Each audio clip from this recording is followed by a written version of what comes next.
ओम नमो भगवते वासुदेवाय नमो नमः। जय श्री कृष्णा। ओम नमः शिवाय। आप सभी को कार्तिक मास की अत्यंत हार्दिक शुभकामनाएं। आज की वीडियो में हम सभी कार्तिक मास महात्म के 27वें अध्याय का श्रवण करेंगे। तो चलिए श्री विष्णु भगवान का हृदय से नमन करते हुए इस पुण्यकारी कथा का प्रारंभ करते हैं। कृष्ण नाम का आसरा, कृष्ण नाम का ध्यान। 27वां अध्याय अब मैं कर रही हूँ बखान।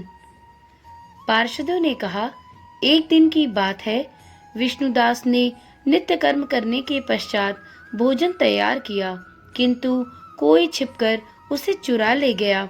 विष्णुदास ने देखा भोजन नहीं है, परंतु उसने दोबारा भोजन नहीं बनाया, क्योंकि ऐसा करने पर सायंकाल की पूजा के लिए उसे अवकाश नहीं मिलता।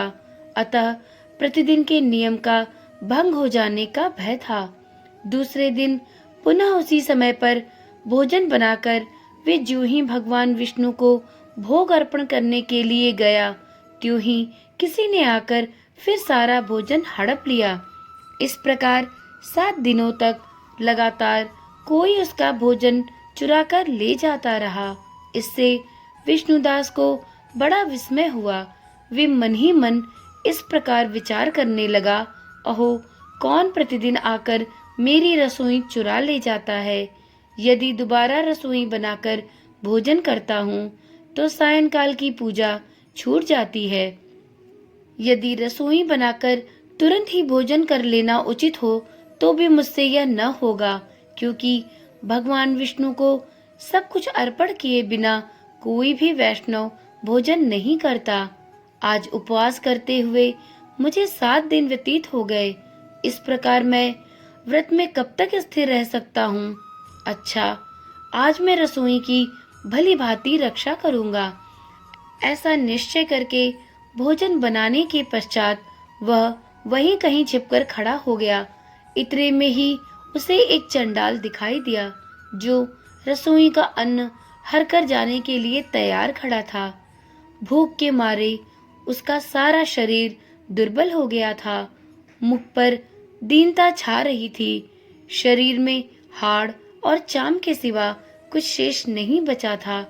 उसे देखकर श्रेष्ठ ब्राह्मण विष्णुदास का हृदय करुणा से भर आया। उसने भोजन चुराने वाले चांडाल की ओर देखकर कहा, भैया जरा ठहरो ठहरो, क्यों रूखा सूखा खाते हो, यह घी तो ले लो। इस प्रकार कहते हुए विप्रवर विष्णुदास को आते देख वह चंडाल भय के मारे बड़े वेग से भागा और कुछ ही दूर पर जाकर मूर्छित होकर गिर पड़ा। चांडाल को भयभीत और मूर्छित देखकर द्विश्रेष्ठ विष्णुदास बड़े वेग से उसके समीप आया और दयावश अपने वस्त्र के छोर से उसको हवा करने लगा। तदंतर जब वह उठकर खड़ा हुआ, तब विष्णुदास ने देखा वहां चंडाल नहीं है, बल्कि साक्षात नारायण ही शंख, चक्र और गदा धारण किए सामने उपस्थित हैं। अपने प्रभु को प्रत्यक्ष देखकर विष्णुदास सात्विक भाव के वशीभूत हो गए। वह स्तुति और नमस्कार करने में भी समर्थ न हो सका। तब भगवान ने सात्विक व्रत का पालन करने वाले अपने भक्त विष्णुदास को छाती से लगा लिया और उसे अपने जैसा रूप देकर वैकुंठ धाम को ले चले। उस समय यज्ञ में दीक्षित हुए राजा चोल ने देखा विष्णुदास एक श्रेष्ठ विमान पर बैठकर भगवान विष्णु के समीप जा रहा है।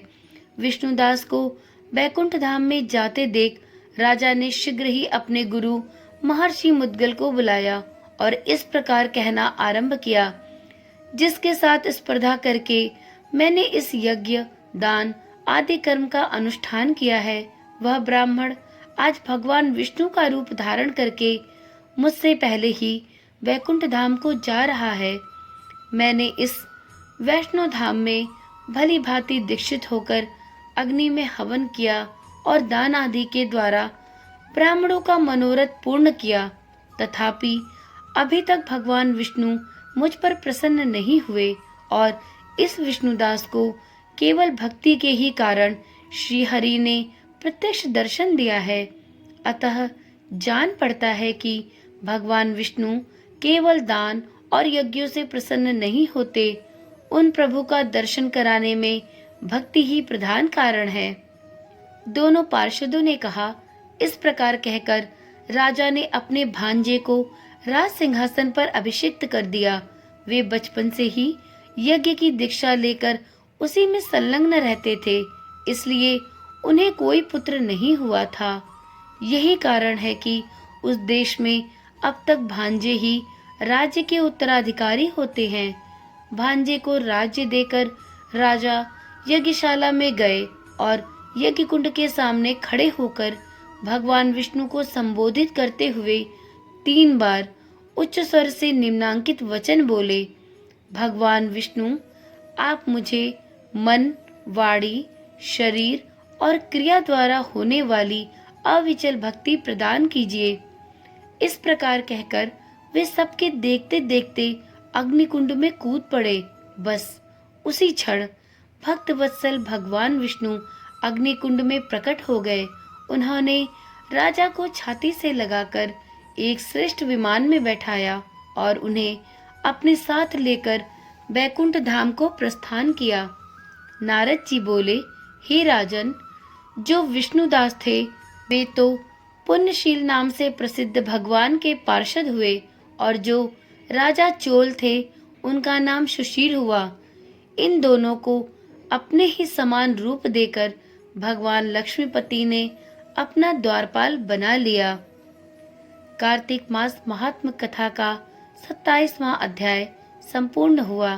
तो एक बार प्रेम से बोलिए, श्री विष्णु भगवान की जय, श्री ब्रिज गोपाल की जय। वीडियो अगर पसंद आई हो तो वीडियो को लाइक करें और आगे की कथा को सुनने के लिए इस चैनल को भी सब्सक्राइब करें, क्योंकि इस चैनल पर कार्तिक मास में प्रतिदिन शाम को 7 बजे कार्तिक मास महात्म की कथाओं का श्रवण कराया जा रहा है। तो चलिए कल मिलते हैं अगले अध्याय के साथ। ओम नमः शिवाय। जय श्री कृष्णा। राधे राधे।